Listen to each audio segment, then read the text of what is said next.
Hey, what's going on, everybody? I'm in New York. Actually, I'm in Queens, and at the cemetery. We're gonna try to find some organized crime figures that are laid to rest here, and maybe go back in Manhattan and find some places that have to do with organized crime, maybe that was in the news at one time. And so we're gonna go check that out. One thing I think about cemeteries, you can make your judgments on people when they're living, but when they're gone, to me, they're in God's hands. So I think you just come to places like this and you just are respectful. And that's what I'm going to try to do today, and just take a look around two or three folks that I find very interesting, and like I said, then maybe we'll head back to Manhattan and take a look around. So let's go and see who we come across here.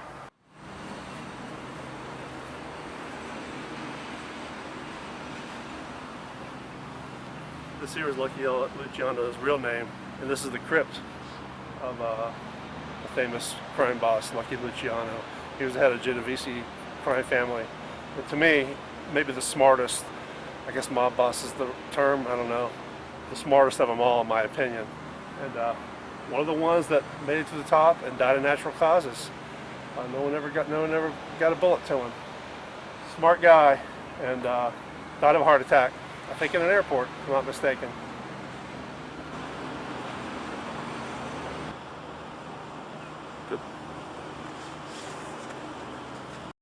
You can see folks are still coming, leaving little trinkets. There's a dollar bill jammed in there.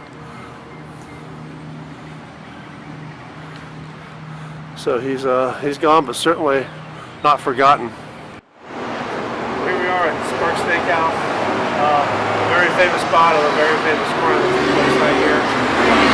Carlo Gambino, who was the head of the Gambino crime family, who it was named after, he passed away of natural causes. He's also buried at St. John's Cemetery that we were at.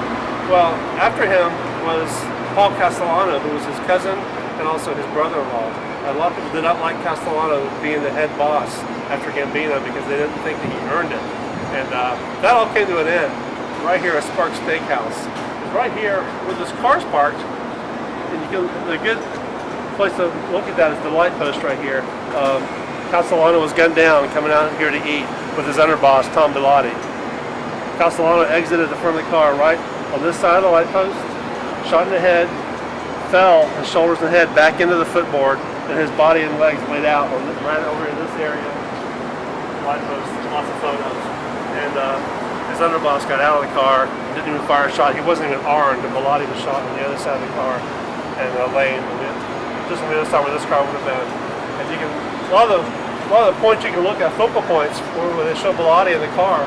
This building behind me has not changed at all. So you see this wall in the photos.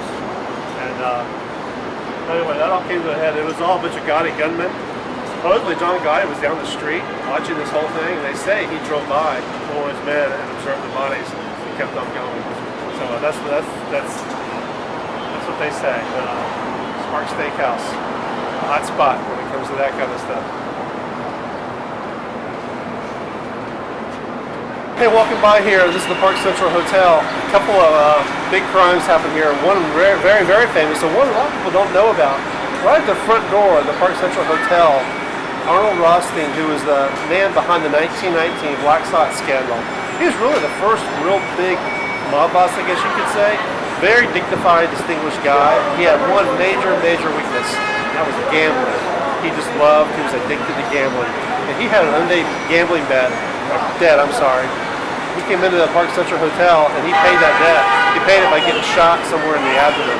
He came running out of the Park Central, the front doors, fell somewhere on the sidewalk, and he died right out front of the Park Central Hotel here. A lot of people don't know that story. And on down here in the corner of this was all part of the Park Central. I'm good, thank you. This was all part of the Park Central Hotel at one time. Now a Starbucks. In here, very famously, Albert Anastasia, the first leader of the Gambino crime family and the founder of Murder Incorporated, was murdered right in front in this Starbucks in a barber chair. It was a barber shop.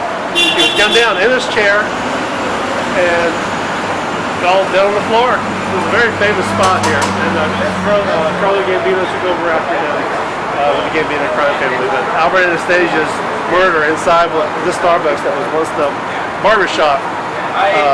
Very famous murder right here. Right along the street is a very, very popular hangout for many members of the Gambino crime family for years. Just ahead of me, behind me here, I'm sorry, was a place that Albert Anastasia, Paul Castellano, and more famously, recently, John Gotti, was their hangout. The Ravenite Social Club is right behind me. We're going to walk to it because this is the sidewalk that they walked up and down, and heavy surveillance video all along here is on YouTube and all over the place. You can easily find it. But a very, very popular spot. We're going to walk up to 247 Mulberry, where it was the Ravenite Social Club, where John Gotti actually was brought down. So let's walk the sidewalk. Surveillance would have been up here either in the building or on a pole. A lot of black and white footage of them just hanging out here talking, just like those gentlemen up here go on the wall. Where that shoe is was the Ravenite. Shoe store, I think it may be closed. We'll get a shot of the floor at least. The floor is the original floor. And they left the floor the same as when they would come in and out. The whole sidewalk area is completely different. It doesn't look anything like what it did. But this is 247 Mulberry, the Ravenite Social Club.